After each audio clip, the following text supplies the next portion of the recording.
10월 27일 월요일 엘클라시코 스포츠 패스 구독하고 시청하세요. 오늘은 K리그 콘텐츠를 네. 좀 다뤄볼 생각인데 어떤 이야기를 준비하셨죠? 굉장히 오랜만에 이 K리그 콘텐츠를 진행을 하다 보니까 약간 어떤 콘텐츠를 좀 해야 될까 고민을 하다가 현재 K리그 1 득점 순위 보니까 사박과 이호재 선수가 15골로 가장 많은 득점을 기록을 하고 있고 전진우 선수가 14골로 그 밑을 달리고 있는데 저는 이호재 선수에 대해서 좀 분석을 한번 해보려고 합니다. 이 선수의 장점이 어떤 장점이 있는지 분석을 시작을 해보도록 하겠습니다. 일단은 이호재 선수가 최근에 포항이 4-4-2 시스템 3-4-3 포메이션을 가동을 할 때 포백 시스템일 때는 이제 조르지 선수와 투톱을 이루면서 경기를 출전할 때가 있고, 그리고 백스리 시스템일 때는 원톱으로 나서는 모습을 좀 확인을 할 수가 있고요. 이 선수의 스타일은 190이 넘는 신장과 좋은 피지컬 능력을 활용한 박스 안쪽과 박스 바깥쪽에서 포스트 플레이가 굉장히 능한 선수라고 할 수 있겠고, 그리고 역시 스트라이커가 갖춰야 할 부분, 바로 슈팅 능력, 이런 부분들이 잘 갖춰지면서 본인이 직접 좀 마무리를 가져가는 스타일이라고 좀 평가를 할 수 있을 것 같습니다. 본격적으로 이 선수가 어떤 장점이 있는지에 대해서 경기 영상을 보면서 저와 함께 확인을 한번 해보시죠. 이호재 선수의 장점 첫 번째, 저는 연계 플레이를 한번 꼽아봤는데요. 5월 10일 포항과 수원FC의 경기에서 후반 93분 추가 시간 때 이호재 선수가 본인에게 롱볼이 왔을 때 수비를 살짝 툭 넘겨서 벗겨내는 동작 이후에 공을 잡았던 이호재 선수였고요. 벌려있었던 홍윤상 선수에게 볼을 연결해 주면서 좋은 연계 플레이를 보여줬던 이호재 선수라고 할 수 있겠습니다. 다음 장면은 8월 15일 안양전에서도 좋은 연계 플레이를 보여주면서 득점까지 만들어냈던 이호재 선수였는데요. 중앙에서 이제 좀 내려오면서 이호재 선수가 볼을 받았을 때 어정호 선수에게 뒷발로 논스톱으로 한 번에 내줬던 장면이 있었었고요. 그 이후에 이호재 선수가 재차 2차 움직임을 가져갔고, 이호재 선수가 볼이 왔을 때 본인에게 온 찬스 놓치지 않고 득점으로 마무리했던 부분이 있었습니다. 이호재 선수가 이렇게 연계를 할 때 보면은 내려와서 받아주는 장면이 있거든요. 본인에게 붙는 센터백 한 명을 끌어당기면서 뒤쪽에 굉장히 많은 공간을 다른 동료 선수들이 침투를 할 수 있게끔 만들어주는 이런 부분이 굉장히 좋았었던 지난 안양전의 연계 플레이라고 할 수 있겠습니다. 그리고 다음 9월 21일 제주전이었는데요. 후방에서 지금 볼을 잡고 있었을 때 이호재 선수가 굉장히 낮은 위치까지 내려와서 볼을 받으려는 움직임을 보여줬는데요. 자신의 뒤쪽에 임채민 선수가 붙다 보니까 볼을 잡아놓지 않고 논스톱 뒷발로 한 번에 이 오베르단 선수에게 연결을 해주는 장면이 있었습니다. 그 이후에 오베르단이 왼쪽 측면 어정호 선수에게 연결을 해줬고, 어정호 선수가 직접 슈팅까지 가져가 봤었던 장면이 있는데, 이호재 선수가 굉장히 영리하게 플레이를 가져간 부분이 뭐냐면은 뒤쪽에 임채민 선수가 바짝 붙다 보니까 이 볼을 만약에 잡게 됐더라면은 압박에 둘러싸여가지고 경합도 펼쳐야 되고 굉장히 힘든 상황이 펼쳐질 수 있었었는데, 그러지 않고 뒷발로 한 번에 오베르단 선수에게 연결을 해주면서 압박을 자연스럽게 풀어내는 부분, 이런 부분이 굉장히 좋았다는 생각이 들고요. 그리고 이호재 선수가 내려와서 연계 플레이를 해줬을 때 상대의 센터백을 끌고 내려다 보니까 뒷공간이 발생을 하게 되고, 그러면서 자연스럽게 숫자적으로도 유리한 상황이 발생하는 이런 부분들이 보여지면서 이호재 선수가 내려와서 연계 플레이를 가져갔을 때 팀에게 많은 도움을 준다라고 좀 평가를 할 수 있을 것 같습니다. 다음은 이제 박스 안쪽에서 날카로운 움직임을 한번 뽑아봤는데요. 박스 안쪽에서 이호재 선수가 수비 시선을 피해 볼이 올 위치를 빠르게 선점을 하면서 좋은 위치 선정 능력을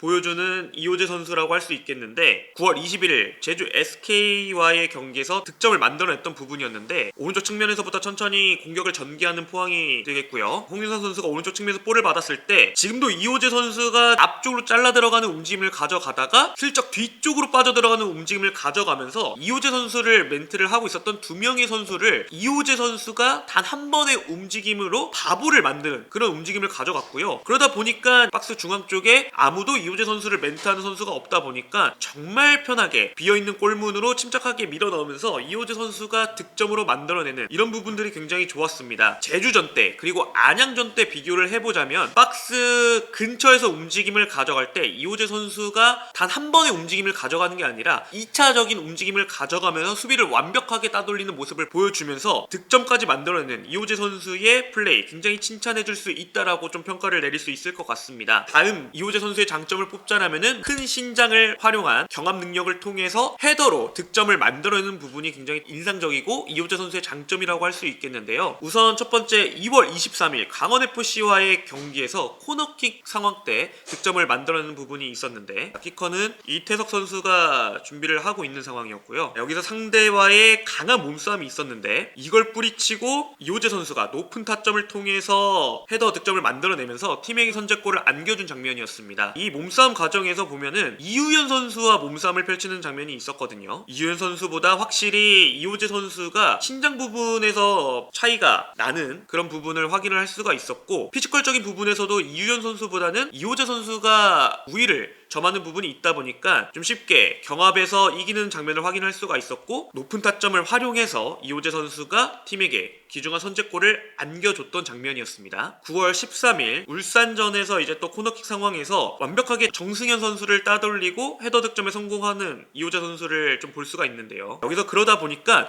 순간적으로 뒤쪽으로 돌아뛸 때 정승현 선수가 이 이호재 선수를 순간적으로 놓치는 장면이 발생을 합니다. 그러다 보니까 이호재 선수가 조금 더 이 정승현 선수보다 헤더를 좀 편하게 가져갈 수 있는 유리한 위치를 먼저 선점을 했고요. 정승현 선수보다 조금 더 높은 타점 활용을 해서 이호재 선수가 점프 헤더로 팀에게 또 선제골을 안겨다주는 그런 장면을 볼 수가 있었습니다. 다음은 마지막으로 이호재 선수의 좀 슈팅력을 한번 꼽아볼 수 있을 것 같은데요. 5월 10일 수원FC와의 경기에서 멀티골을 기록을 했는데 첫 번째 득점은 이제 페널티킥으로 만들어낸 장면이었어요. 페널티킥 장면에서도 이호재 선수만의 페널티킥 시그니처 장면이 있습니다. 빠르게 달려가서 슈팅을 차는 것이 아니라 천천히 달려가다가 한번 멈췄다가 그 다음에 골키퍼의 타이밍을 뺏고 페널티킥을 시도를 한 장면이 있는데 굉장히 이호재 선수가 이 페널티킥을 시도를 할 때마다 좋은 성공률을 보여주면서 페널티킥에도 굉장히 장점이 있는 모습을 보여주고 있고요. 그리고 이날 경기에서 이호재 선수의 환상적인 슈팅으로 추가골을 만들어낸 장면이 있었는데 오른쪽에서 이제 볼이 올라왔고 박스 안쪽에서 굉장히 침착하게 발밑에 떨어지게끔 컨트롤을 잘 해놓은 상황이었습니다. 이후에 수비가 등 뒤에 붙어 있었고 터닝 슈팅을 통해서 강력한 오른발 슈팅으로 추가골 정말 환상적인 득점을 만들어내면서 팀에게 추가골을 안겨줬던 이호재 선수라고 할 수 있겠습니다. 15골로 똑같이 동률을 기록하고 있는 또 사박 선수를 이야기를 안 할 수가 없어요. 사박 선수에 대해서는 어떻게 평가를 하세요? 글쎄요, 일단 사박 선수도 이호재 선수와 함께 비교를 했을 때 두 선수가 굉장히 비슷한 공통점을 갖고 있어요. 키가 190대다 보니까 제공권 부분에 있어서 굉장히 좋은 모습을 보여주고 있고 또 이호재 선수처럼 박스 안쪽 혹은 박스 바깥쪽에서 연계 플레이를 잘 가져가면서 팀 동료들에게도 이 찬스를 만들어주는 이런 플레이가 굉장히 좋은데 사박 선수가 이제 이호재 선수랑 비교했을 때 조금 다른 부분이 있다라면은 조금 더 측면 쪽으로 빠져들어가는 움직임도 많고 혼자 볼을 가지고 드리블을 통해서 공격 찬스를 만들어가는 이런 부분을 봤을 때 이호재 선수와 다른 부분이라고 할 수 있거든요. 이런 부분들을 봤을 때 5경기 남은 상황에서 가장 중요한 부분은 두 선수 모두 다 이제 부상을 당하지 않고 꾸준히 경기에 출전을 하는 그런 전제 조건과 특히 후반부로 갈수록 컨디션이 좀 떨어지는 경우가 많은데 굉장히 좋은 컨디션을 누가 더 오래 유지하느냐에 따라서 득점왕이 좀 갈릴 것 같다라는 생각이 들고요. 전진우 선수 또한 지금 한 골 차이로 사박 선수와 이호재 선수가 15골을 기록을 하고 있고 전진우 선수가 14골로 지금 바짝 추격을 하고 있는 상황인데 역시 전진우 선수도 지금 보여주고 있는 그 컨디션 그대로 좀 유지를 한다라면은 득점 경쟁 레이스 누가 될까 굉장히 좀 기대가 되는 부분입니다. 3명의 지금 득점왕 경쟁을 하고 있는데 이호재 선수를 주로 다루신 또 특별한 이유가 있으실까요? 전진우 선수보다 일단 득점이 앞서고 있는 상황에서